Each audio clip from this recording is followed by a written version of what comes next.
Good morning. मैं Rajiv Srivastava, math पाठशाला में आप सभी का स्वागत है। दोस्तों, जैसा कि हम लोग एरिया में 40 क्वेश्चन तक पढ़े हुए थे, 41 से हम लोग शुरू करेंगे, ठीक है ना। तो आप नियमित तरीके से देखेंगे और चीजों को आराम आराम से देखेंगे। क्वेश्चन नंबर 41, किसी वर्गाकार खेत के चारों ओर 2 मीटर चौड़ा रास्ता है।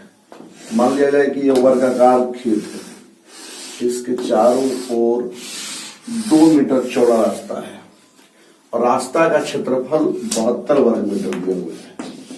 72 वर्ग मीटर दिया हुआ है। तो बोल रहा है कि बताइए कि उस खेत का क्षेत्रफल क्या होगा। तो मान लेते हैं जब वर्गाकार खेत है तो उसका साइड ए होगा। यदि ये 2 मीटर चौड़ा है तो इसको a+2 ना करके ध्यान देंगे इसका अब साइड a+4 हो जाएगा, ठीक है ना। चूंकि 2 इधर बढ़ा तो 2 उधर बढ़ा। तो जो रास्ता का क्षेत्रफल है इसका मतलब हुआ होगा कि बड़ा वर्ग के क्षेत्रफल में छोटा वर्ग का क्षेत्रफल वो घटाएंगे तो बीच वाला रास्ता निकल जाएगा। इसका मतलब a+4 का whole square minus a² equal to 72 हो जाएगा। a² + b² + 2ab minus a² equal to 72 का कैंसिल हो गया। 8 बराबर 12 में से गया 6 हो गया, 6 में से गया 5, तो 8 7 56। तो a का मान आपका 7 आ गया। जब a का मान 7 आ गया तो इसका मतलब इस जो पहले प्लॉट था उसका क्षेत्रफल भुजा स्क्वायर 7 का स्क्वायर क्या हो जाएगा 49 हो जाएगा। यानी पहले वाले प्लॉट का क्षेत्रफल कितना हो जाएगा 49 हो जाएगा। इस बात को समझना होगा। तो इस बात को समझेंगे तो उसके साइड को हम लोग a मान लेंगे। 2 मीटर चौड़ा है तो हम लोग उसको क्या करेंगे a+2 ना 2 तो 4 हो जाएगा, यानी a+4 हो जाएगा। तो जो बड़ा वर्ग बना उसका साइड a+4 हो गया। बड़ा वर्ग के क्षेत्रफल में से छोटा वर्ग का क्षेत्रफल घटा दिए और इस रास्ता का क्षेत्रफल निकल गया, कितना बन गया 72 हो गया। तो इस प्रकार हम लोग साइड निकाल लिए। जब साइड निकाल लिए तो उसका एरिया भी निकाल लिए। आशा करते हैं समझ में आया होगा। क्वेश्चन नंबर आपका जो है 42। एक वर्गाकार मैदान का क्षेत्रफल 1764 वर्ग मीटर है। इसका 4 गुना बड़ा वर्गाकार मैदान का परिमाप क्या होगा। एक वर्गाकार मैदान है जिसका एरिया 1764 दिया हुआ है, इसके 4 गुना बड़ा। तो जो 4 गुना बड़ा जो वर्ग आएगा ये हो गया। इसके साइड को लोग a मान लिए तो उसका क्षेत्रफल भुजा इसको 1764 रहेगा, लेकिन इसका 4 गुना हो जाएगा बड़ा। तो हम लोग a निकाल लेंगे √1764 गुने 4 और ये 42 हो जाएगा इसका, और 4 का 2 हो जाएगा, यानी कि 84 मीटर इसका साइड आ जाएगा। जब इसका साइड 84 मीटर आ जाएगा तो हमको इसका परिमाप निकालना है और परिमाप 4 गुना 1 भुजा 4 गुना 84 36 4 32 है। 32 से 3 39 हो जाएगा। 32 से 3 35 356 हो जाएगा। ओह सॉरी 16 32 से 33 हो जाएगा, 336 हो जाएगा। तो इसका क्या हो जाएगा परिमाप 336 हो जाएगा। क्लियर। तो इस बात को समझना होगा। आशा करते हैं कि समझ में आया हो। कुछ नहीं करना है आपका, इसका जो एरिया दिया है उसका जो एरिया होगा इसका 4 टाइम्स हो जाएगा। तो ये 84 हो गया और उसका साइड 84 निकला तो इसका परिमाप 4 गुना 1 भुजा 4 गुना 84 4 × 84 16 और 32 है 33 हो जाएगा। 336 मीटर हो जाएगा। सवाल नंबर 43। सवाल नंबर 45 नंबर का ध्यान देंगे। कि एक आयत और एक वर्ग में से प्रत्येक का परिमाप 160 मीटर है और आयत का क्षेत्रफल वर्ग के क्षेत्रफल से 100 वर्ग मीटर कम है, तो आयत की लंबाई ज्ञात करें। एक वर्ग है और एक आयत है, ठीक है। क्वेश्चन कर रहा है कि दोनों का परिमाप 160 मीटर है। तो मान लेते हैं वर्ग की भुजा ए है और आयत के केस में लंबाई L चौड़ाई B हो गया। तो ध्यान देंगे दोनों का परिमाप आपका 160 है, इसका परिमाप पूरे हो गया 160,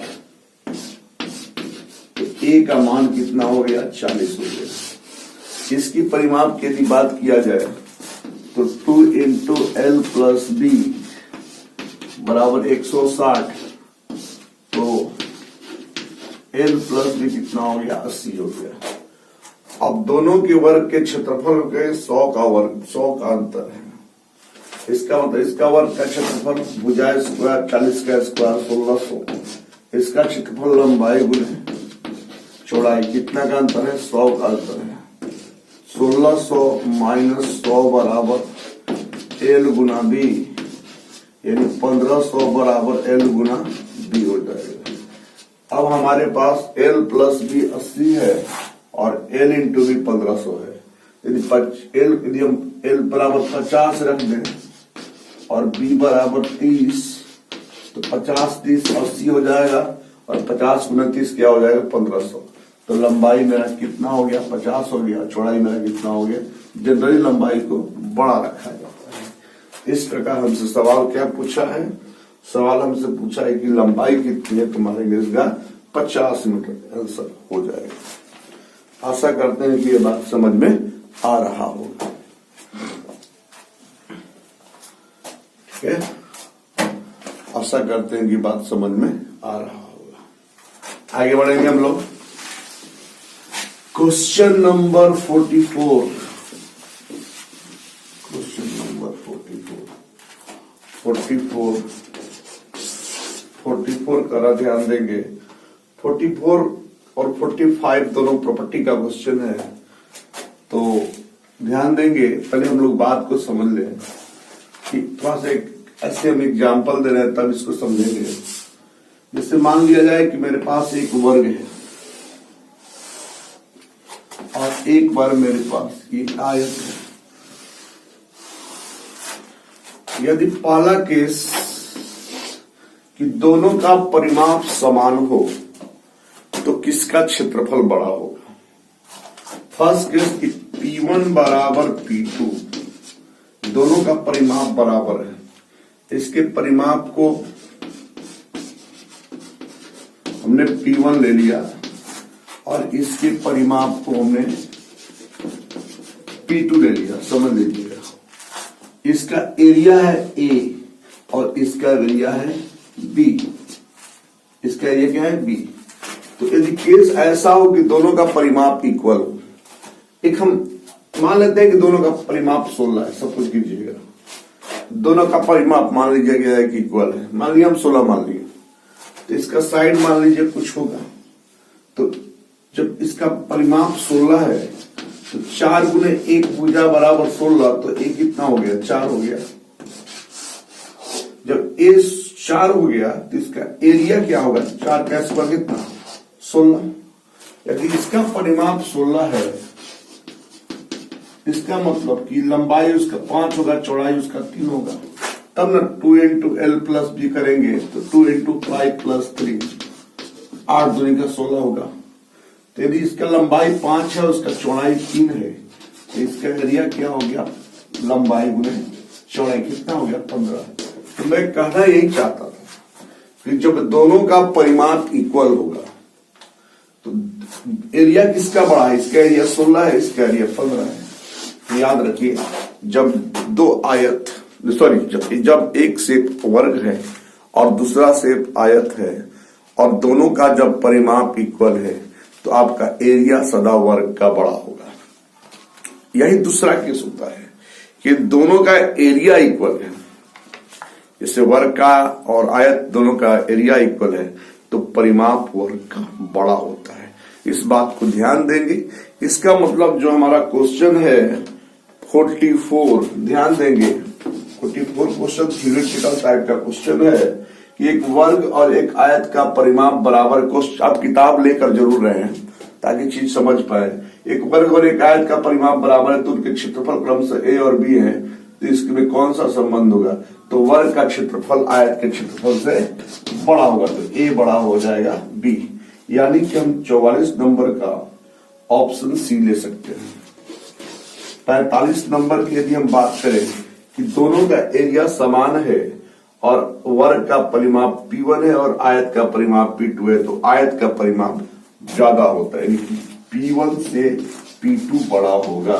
यानी कि हम कौन सा ऑप्शन में जाएंगे? ए ऑप्शन में जाएंगे। एकदम दिमाग में रखिएगा कि जब दोनों का परिमाप इक्वल होता है तो वर्ग का क्षेत्रफल बड़ा होता है, अब जब दोनों का क्षेत्रफल इक्वल होता है तो आयत का परिमाप बड़ा होता है। कोई एग्जाम्पल लेके आप सेट कर सकते हैं, इस बात को समझना होगा। तो इस प्रकार क्वेश्चन नंबर 44 और 45 भी आपका हो गया है।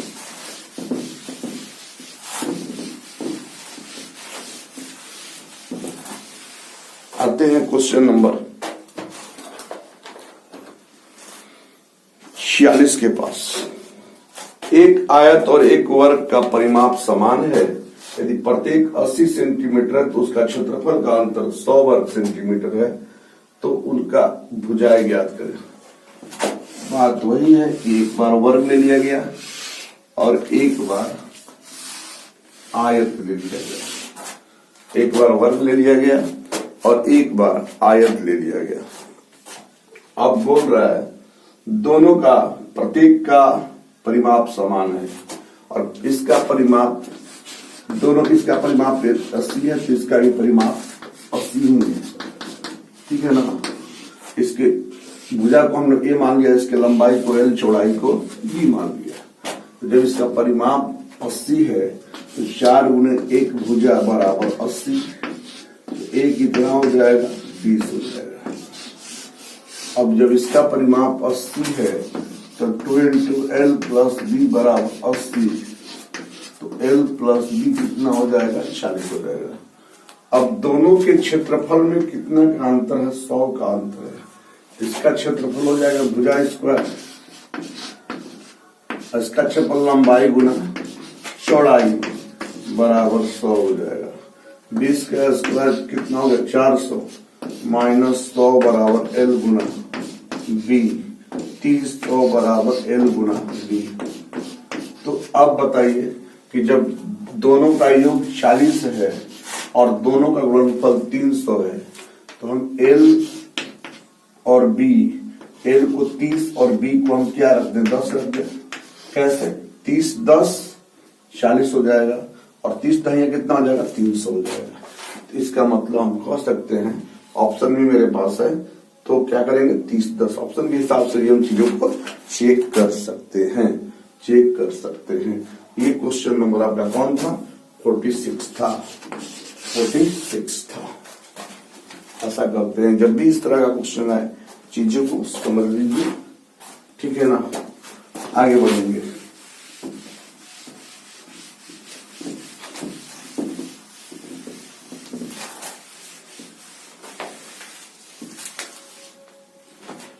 क्वेश्चन नंबर ध्यान देंगे 47। कह रहा है कि दो वर्गों का क्षेत्रफल का अनुपात क्या होगा जबकि पहले वर्ग का विकर्ण दूसरे वर्ग के विकर्ण का दुगुना है। एक वर्ग है और एक और वर्ग है। इसका यदि विकर्ण t है तो इसका विकर्ण 2d है। पहले बेसिक तरीके से समझेंगे हम लोग, तो हम लोग इसको बोल रहा है कि एक वर्ग का विकर्ण दूसरे वर्ग के विकर्ण का दुगना है। इसके साइड को हमने x मान लिया और इसके साइड को हमने y मान लिया। अब हमको दोनों वर्ग के क्षेत्रफल का रेशियो निकालना है, यानी वर्ग का क्षेत्रफल भुजा स्क्वायर x स्क्वायर बटा y स्क्वायर हम लोग को पता करना है, ठीक है ना। तो इस ट्रायंगल में चूंकि एक समकोण त्रिभुज बन गया, तो एक्स का स्क्वायर प्लस एक्स का स्क्वायर बराबर 2d का स्क्वायर यानी 2x square equal to 4d square और दुगुनी का 4, तो X square equal to 2d square.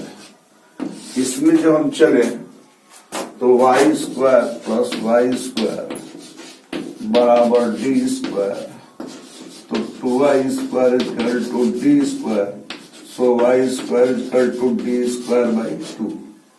दोनों की क्षेत्रफल की बात करें a1 बटा a2, इसका क्षेत्रफल 2d स्क्वायर और इसका हो गया d स्क्वायर बाई 2, दुगुनी का 4d square by D square यानी 4 अनुपात कितना हो जाएगा, 1 हो जाएगा। तो ये हुआ इसका बेसिक तरीका। अब हम इसको डायरेक्ट कैसे सोचेंगे, इस बात को समझना होगा। तो देखो भाई, जब भी रेशियो का बात आता है तो जो साइड का रेशियो होता है, जो साइड का रेशियो होगा वही उसका डायगोनल का रेशियो होगा, इस बात को ध्यान देना होगा। हम एरिया की बात जब भी करेंगे a1 बटा a2, इसके विकर्ण में इसका गुणन कितना है, 2, कोएफिशिएंट कितना है, 2, और इसका कितना है, 1। तो इसका स्क्वायर 2 का स्क्वायर 4 और 1 का स्क्वायर 1, तो आप देखिए कि 4 अनुपात 1 हो गया, 4 अनुपात 1 हो गया। कुछ नहीं था, दोनों के कोएफिशिएंट का स्क्वायर कर देना था, इस बात को समझना होगा। ठीक है, आशा करते हैं समझ में आया होगा।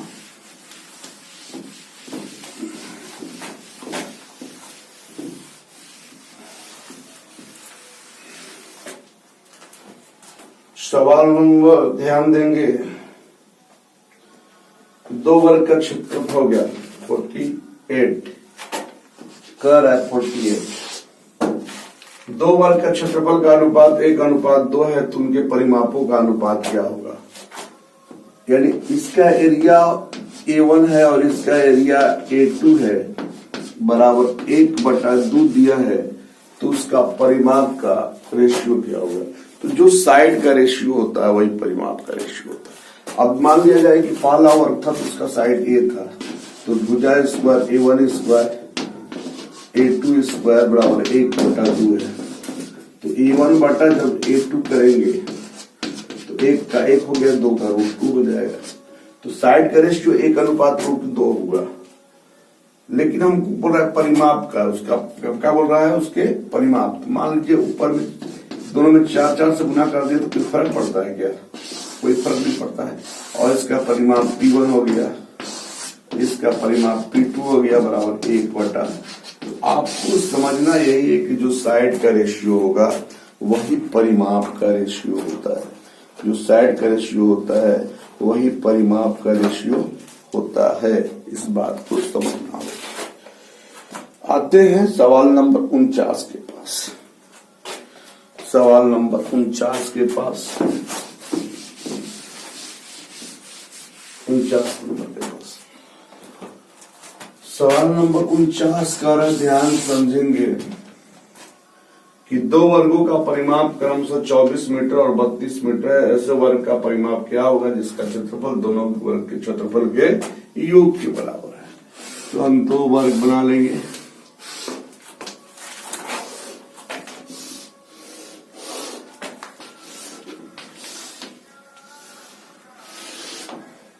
ठीक है, इसका परिमाप दिया हुआ पहला का 32, 24, इसका परिमाप 24 दिया हुआ है और इसका परिमाप 32 दिया हुआ है। तो हम जानते हैं कि परिमाप 4 × 1 भुजा होता है, तो 24 को 4 से डिवाइड करेंगे कितना हो जाएगा, 6, 8 हो जाएगा। तो इसका जो इसके साइड को हम A मान लेंगे, तो बोल रहा है कि जो इसका एरिया है दोनों के एरिया के योग के बराबर है, उसका जो क्षेत्रफल है दोनों के क्षेत्रफल के योग के बराबर। इसका क्षेत्रफल भुजा स्क्वायर 6 का स्क्वायर 36, 8 का स्क्वायर 64 बराबर A स्क्वायर। 6 4 10, 6 3 9 1 10 बराबर A स्क्वायर। तो ए बराबर 10 हो जाएगा। ए बराबर कितना हो जाएगा? 10 हो जाएगा। जब ए बराबर 10 हो गया तो हमको इसका परिमाप चाहिए। 4 गुने 1 भुजा, 4 गुने 10 बराबर कितना हो जाएगा? 40 हो जाएगा। कितना हो जाएगा? 40 हो जाएगा। इस बात को समझना होगा। कितना हो जाएगा? 40 हो जाएगा। आगे बढ़ेंगे हम लोग। Question number 50। Question number 50। Question number 50। 50 number का हो रहा है, ध्यान से समझेंगे कि किसी वर्ग का विकर्ण 4√2 सेंटीमीटर है। एक अन्य वर्ग के क्षेत्रफल पहले वर्ग का क्षेत्रफल का दुगना है। बड़े वर्ग के विकर्ण की लंबाई ज्ञात करें। एक छोटा वर्ग है और एक बड़ा वर्ग है। चीजों को आराम आराम समझिए। एक वर्ग का विकर्ण 4√2 दिया हुआ है। जैसा कि हम जानते हैं कि विकर्ण बराबर भुजा √2 होता है, तो इसका भुजा कितना हो जाएगा? 4 हो जाएगा, क्योंकि विकर्ण भाई 4√2 है, तो भुजा कितना हो जाएगा? 4। तो इसका क्षेत्रफल जो है भुजा स्क्वायर 4 का स्क्वायर कितना हो गया? 16। अब इसका जो क्षेत्रफल है इसके क्षेत्रफल का डबल है। इसका एरिया ए स्क्वायर मान लीजिए और इसका 16 गुने क्या करती है? 2 कर दी। साइड इसका ए है, इसका मतलब ए स्क्वायर 32 हो गया। ए कितना हो जाएगा? 4√2। जब ये 4√2 हो गया तो अब हमको इसका विकर्ण निकालना है, और विकर्ण कहता है कि भुजा √2। तो भुजा हमारे पास तो 4√2 है और एक √2 आएगा, क्योंकि विकर्ण बराबर होता है भुजा √2। तो √2 मिलकर कितना हो गया? 2 हो गया, और 4 दुनिया कितना हो गया? 8 हो गया। तो चीजों को लोग समझेंगे कैसे भाई कि पहले उसका विकर्ण 4√2 था, इसका मतलब उसका भुजा 4 था। जब भुजा 4 था तो उसका एरिया कितना हो गया? 4 का स्क्वायर 16 हो गया। अब जो दूसरा वर्ग है जो पहले वर्ग के विकर्ण का सॉरी वो क्षेत्रफल का दुगना है, तो जब वो 16 है तो ये 32 हो जाएगा। जब ये 32 हो जाएगा तो इसका साइड 4√2 हो जाएगा, और विकर्ण निकालना है तो भुजा √2 होता है, और 4√2 में हम √2 से मल्टीपल करेंगे तो चीजें कितना हो जाएगा?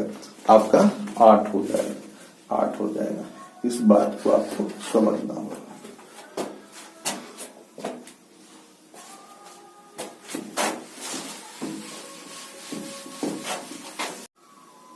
ठीक है।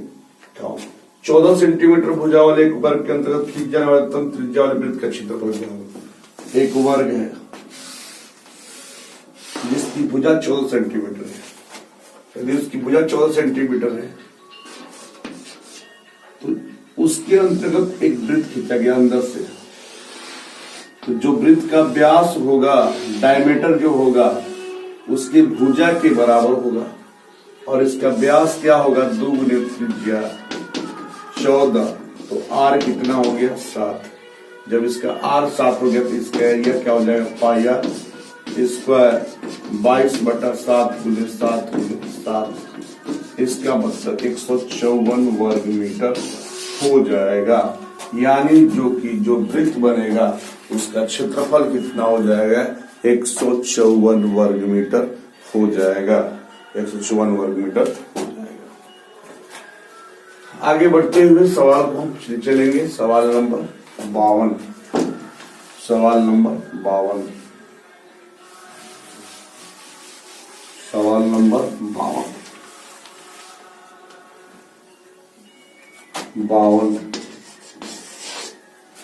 करे 52। 3 मीटर भुजा वाले एक वर्गाकार फर्श पर 20 सेंटीमीटर और 30 सेंटीमीटर साइज के जितने पत्थर लगाए जाएंगे। तो 3 मीटर वर्गाकार भुजा है तो इसको 300 सेंटीमीटर बोल सकते हैं। क्योंकि सेंटीमीटर में मैंने इसलिए बदल दिया कि जो पत्थर लगाना है वो सेंटीमीटर, तो जो पत्थर का साइज है वो 30 बाई 20 सेंटीमीटर में है। तो जब भी संख्या की बात करता है तो हम लोग करते क्या है, बड़े के क्षेत्रफल में छोटे के क्षेत्रफल से भाग दे देंगे उस संख्या में। बड़े का क्षेत्रफल भुजा स्क्वायर और इसका क्षेत्रफल लंबाई गुना चौड़ाई। 2 जीरो कैंसिल, 3 से 3 कैंसिल, 3 से 3 कैंसिल, क्या 2, हाँ 300 हो गया। ठीक है, तो ये हो गया और क्या बचेगा, भुजा स्क्वायर हो गया। ठीक है, हाँ ठीक है, 30/20 हो गया। क्योंकि इसका फिर से हमको संख्या निकालना है, भुजा स्क्वायर 300 गुने 300 हो गया इसका, और बटा में 30 गुने क्या हो गया, 20 हो गया। ठीक है, तो 2 जीरो कैंसिल हो गया, 2 जीरो कैंसिल, 3 से ये खत्म और 150 गुना 300 हो जाएगा। यानी पत्थरों की संख्या कितनी हो जाएगी, 150 हो जाएगी। इस बात को समझना होगा। कुछ नहीं, जब भी संख्या की बात करता है तो आप नहीं खत्म कर देंगे। 53 नंबर में हम आते हैं। 53 नंबर में 53 नंबर का रहा है सवाल कि कोई एक वर्ग और एक आयत का क्षेत्रफल बराबर है। एक वर्ग और एक आयत का क्षेत्रफल आपस में बराबर है। तो वर्ग की भुजा को हम लोग मान लिए कितना, ए मान लिए।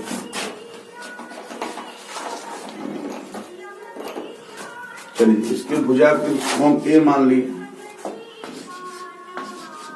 अब बोल रहा है कि जो आयत की लंबाई है वर्ग के भुजा से 5 सेंटीमीटर अधिक है, तो ये a + 5 हो गया। इसकी जो चौड़ाई है वर्ग के भुजा से 3 सेंटीमीटर कम है, तो a - 3 हो गया। और दोनों केस में क्षेत्रफल आपस में बराबर है, इसका क्षेत्रफल भुजा स्क्वायर हो गया, इसका हो गया a + 5 × a - 3। दोनों आपस में क्या हो गया, बराबर लंबाई गुने चौड़ाई। तो a स्क्वायर बराबर a स्क्वायर - 3a प्लस 5 पंक्ति आई 15। तो आपने देखा कि 2a का मान कितना हो गया, 15 हो गया। अब हमको इसका परिमाप निकालना है, परिमाप निकालना है। तो 2 × लंबाई प्लस चौड़ाई, लंबाई इसका कितना हो गया, a + 5, चौड़ाई हो गया a - 3। ठीक है, तो 2 a और a मिलकर कितना हो गया, 2a, और 5 में 3 गया 2, और 2a का मान 15 है, 15 × 2 = 17, 2 × 17, 17 दूनी का कितना हो जाएगा, 34 हो जाएगा। तो कुछ नहीं, सवाल में था चीज यूं ही हम समझ लें कि एक वर्ग और एक आयत था, दोनों का एरिया इक्वल है। वर्ग के भुजा को हमने a मान लिया, तो आयत की लंबाई के बारे में बोला गया कि आयत का जो लंबाई है वर्ग के भुजा से 5 सेंटीमीटर अधिक है। यदि ये a है तो ये a + 5 होगा। चौड़ाई जो है वर्ग के भुजा से 3 कम है, तो यदि a है तो a - 3 हो जाएगा। दोनों केस में क्षेत्रफल आपस में क्या है, बराबर है। तो इसका क्षेत्रफल भुजा स्क्वायर a स्क्वायर, इसका क्षेत्रफल लंबाई गुने चौड़ाई a + 5 × a - 3। तो a स्क्वायर कितना, -3a प्लस 5 है, 15 कट गया, यानी कि 15, 2a बराबर 15। तो अब 2a बराबर जब 15 निकल गया तो परिमाप क्या हो गया, 2 × लंबाई प्लस चौड़ाई। तो 2 × a और a कितना हो गया, 2a, 5 में 3 गया 2, तो 17 दूनी का 34। 2a का वैल्यू आपका 15 है, 15 + 2 = 17, 17 दूनी का 34 हो गया। आशा करते हैं कि आपको समझ में आया है।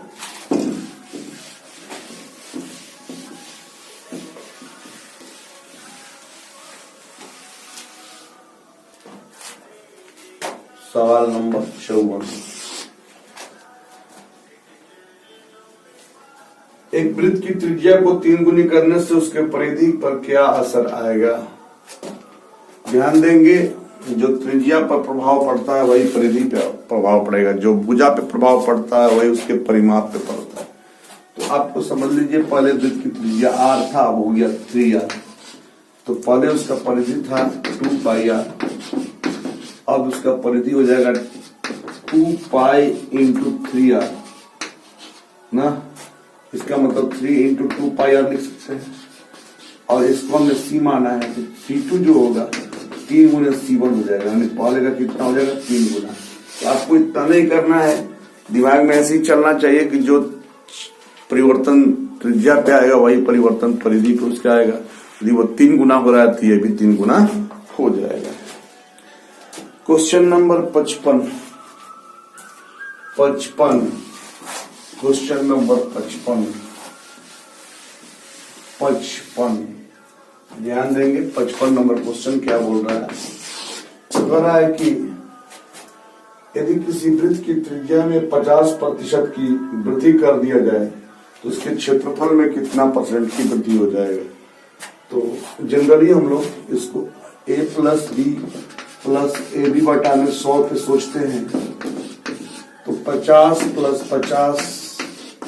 50 गुने 50 बटा में 100 यानी कि 125% बढ़ जाएगा।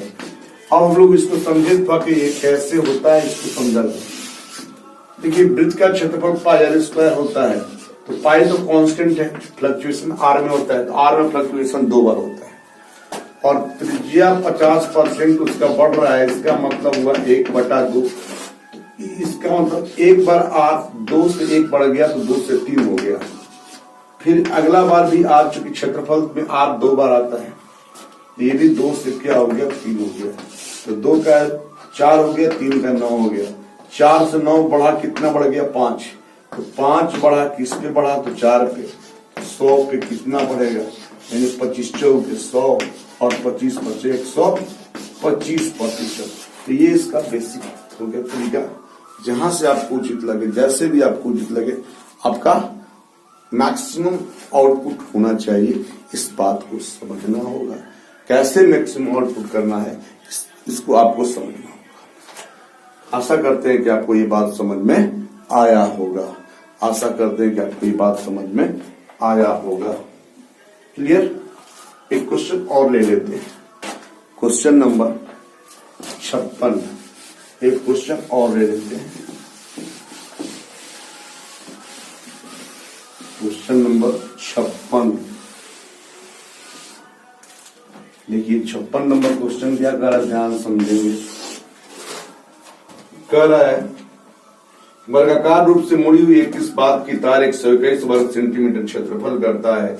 इस तार को वृत्ताकार रूप में मोड़ दिया जाए तो कितना क्षेत्रफल है। पहले इसका शेप वर्गाकार था, तो इसका एरिया 121 है। तो जब इसका एरिया 121 है तो a स्क्वायर का मान 121। इसका साइड कितना होगा 11। तो इसका लंबाई कितना होगा, क्योंकि उसी शेप को एक रिंग बना दिया गया। भाई जितना लंबा था वो वर्ग केस में उसका वायर, उसी को न मोड़ दिया गया, तो दोनों केस में उसका लेंथ बराबर होगा। लेंथ बराबर होगा तो परिमाप बराबर होगा। इस बात को समझना होगा। 4 गुने 11 चौक कितना हो गया 44 हो गया। इसका परिमाप 44 हो गया। इसका मतलब इसको हम रिंग बना देंगे, तो जो इसका परिमाप होगा वही इसका परिधि हो जाएगा। तो 2 पाई r इसकी परिधि होती है 2 पाई r 44 2 गुने 22/7 गुने r बराबर 44। 22 दूनी 44 खत्म, तो r का मान 7। जब r का मान 7 तो इसका एरिया हो जाएगा पाई r स्क्वायर, यानी 22/7 गुने 7 गुने 7 यानी 154 वर्ग मीटर हो जाएगा। 154 वर्ग मीटर हो जाएगा। इस बात को समझना होगा।